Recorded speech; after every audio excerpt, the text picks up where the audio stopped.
Hi everybody, I'm Latrina Patrick. Welcome to day 4 of our 90-day grant writing workshop tutorial. So if you've been with us, you know that we are on a 90-day journey to help you learn how to write a successful grant.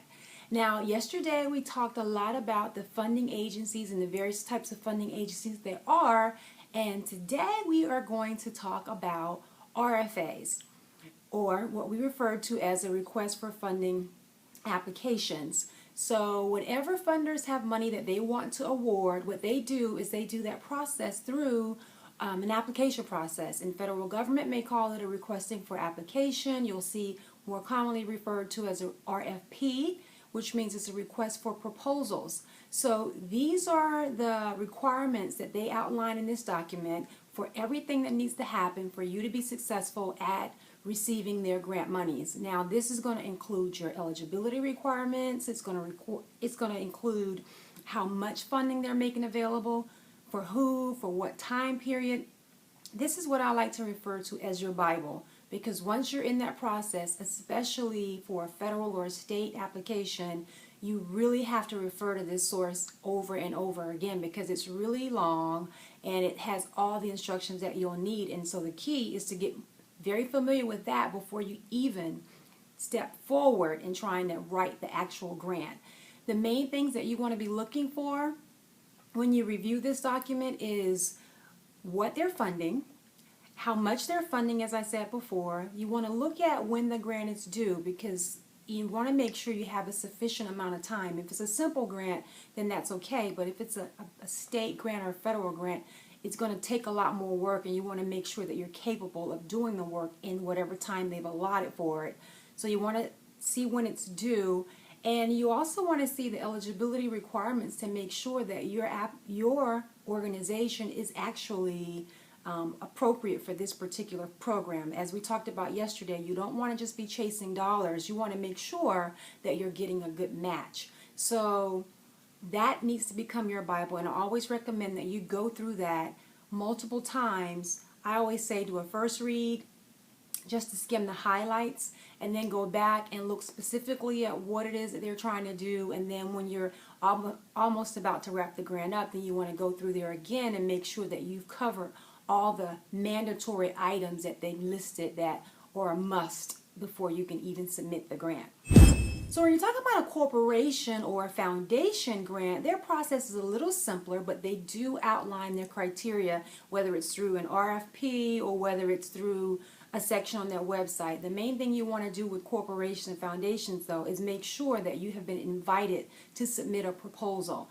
The majority of the times, they will not accept unsolicited proposals, and a lot of times people can get overzealous and look up a foundation and just go to sending in an application. Well, they won't accept that if they haven't requested it. So you want to make sure you're aware of what their guidelines are. They will typically make those guidelines available on their website, and you'll have links that you can access. If they don't have a website, then you can just look up the phone number, which I seriously doubt they don't have a website in today's time, but just look up the phone number and get the information from whoever it is that you will call, because they'll be able to tell you when and how you need to submit your application. But the main thing is that you really want to make sure that whether it's a federal or a state or a foundation or whatever, that you follow instructions. I can honestly tell you that the main reason most grants are not funded is because people don't follow the instructions. It's really simple, the process. As I said, it's hard work, but the process itself is actually really simple, and we have a tendency sometimes to complicate the process by trying to give people what we think that they want to hear and instead giving them what they ask. So don't get caught up in trying to paint a picture that you want to tell, but just give them the information that they're asking for, and that will increase your probability of being funded, because most people won't follow instructions. And when I say the instructions, I mean page requirements. Those documents are going to tell you the page limits for getting your proposal in, so be mindful of that. Even the font size. If they say they want a 12-point font, give them a 12-point font. Don't try to give them 11.5 or 11 so you can squeeze in more information. I promise you, especially when it comes to federal and state grants, they check those things. And I mean check them with like a ruler to make sure that your margins and your font sizes are what they're supposed to be. And it may sound silly to you, but honestly, they do this because it's just a way to gauge if you're going to be honest. And if you won't be honest about, accepting the page limits and the fonts, if you would try to sneak that in, they feel like, what would you do when you get this money that you probably wouldn't abide by the rules then too? So make sure you abide by the rules, because people are checking in what they call a pre-screening process. So when those grants are submitted, it's pre-screened before it ever goes on to the reviewer. They pre-screen it just to make sure you met the basic requirements. So make sure that you are mindful of what the requirements are and that you follow them to the T, because it is important and it can make the difference about whether or not you get funded.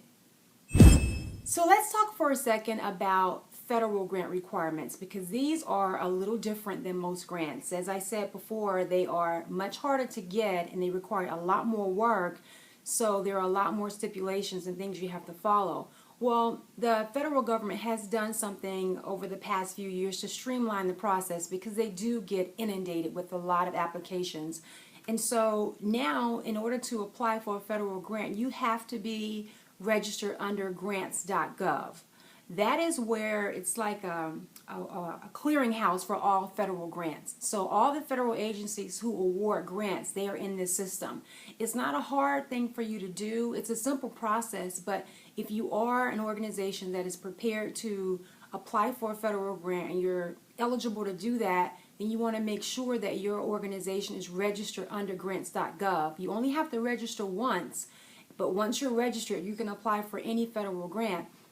Even if you're not there yet, if you know that you're going to in the future apply for that, I recommend that you go ahead and get registered in the system, regardless of what your status is, because you want to get that out of the way. You don't want to burn up the time that you have in getting ready to submit your federal grant, because that takes a little time. It could take a week or so to get all that stuff done that grants.gov requires, like the registrations and things like that. So you don't want to spend your grant writing time on that. So get that out of the way so that when it's time and they release a grant application, you're typically going to have 30 to 45 days to get it done and submitted. And so that's not a lot of time for a major project. And so get that done as soon as you can, and then put all your energy during that time frame to get it submitted on actually writing the best grant that you could possibly write. So just go to www.grants.gov, and it's a page dedicated to what you need, how to apply for a federal grant, and it's a database of every grant in the federal government that's available. So make sure you're familiar with that process. There's one more piece of information that I think is very important for you to know when it comes to applying for federal grants or even foundation or corporation grants. Be very mindful of what those grant cycles are. The more that you can be aware of when a particular funder makes funds available, the better you can prepare to get your grant ready and to submit a more successful grant. As I mentioned before, when you're writing for a federal grant in particular, you're typically going to have about 30 to 45 days to get it done. That's not a lot of time, especially if your organization is just trying to get your program off the ground and you're not currently funded and it's a new program. So what you want to do is be mindful of federal cycles, or even cycles for giving for corporations and foundations, because they give certain intervals of the year. So for example, a typical foundation they will often accept applications around the time that they have their board meetings, which for many are maybe once or twice a year or every quarter at best. So they will typically have a grant cycle leading up to that board meeting. And so they'll want everything submitted and reviewed prior to that meeting so that the board can vote on whether or not they're going to approve those awards. So be mindful of their cycles, and they will tell you on their website. And so since most of these long-standing foundations and giving entities have repeating cycles, if you don't get it this year, you can go after it next year, and at least next year you'll be more prepared because you know what to expect and you get the time to prepare it and give them what they need. So be mindful of their cycles. When it comes to like a federal grant, their cycles are very specific. Many of their grants are repeated. You know, certain programs they fund every year if they have it within the budget, and some of them are one time only, but for some of the main ones, they will come around again. With federal grants, they have the federal fiscal year begins October 1st and ends September 30th. So looking at it from that perspective, they are pretty much getting their, their new budget together in those first couple of months. Anytime between January to about April or Mayish, they are accepting applications for the next fiscal year. So they are soliciting proposals for their grant programs around between January and April. And then during the summer months, May and June, maybe a little into July, they are reviewing those grants. So they're pulling people together from all over the country to review those grants. Then they make their announcement about who was awarded the funding around August, if you're lucky, but it's usually around September, pushing the end of that fiscal year. And then they send out those awards, and they expect those programs to start in the new fiscal year. So the more familiar you can become with the grant cycles, the better you improve your chances of getting funded, because you can prepare early and you know what to expect. So that wraps up this session on funding announcements. I hope you learned a lot about how you can respond to that and write the best grant you possibly can. If you have any questions about anything that we've covered today, just leave your comments here on our YouTube page. And while you're here, make sure you subscribe to the channel so that you can get immediate notification as soon as I upload a new video every day. Now, speaking of that, I will send out a notification every week, every Monday, to let you know what's coming up that week. That way you can plan in advance and make sure you plug in on those days for those sessions that you don't want to miss. You only have to go over to my website at www.greatervisionconsulting.com to get that done.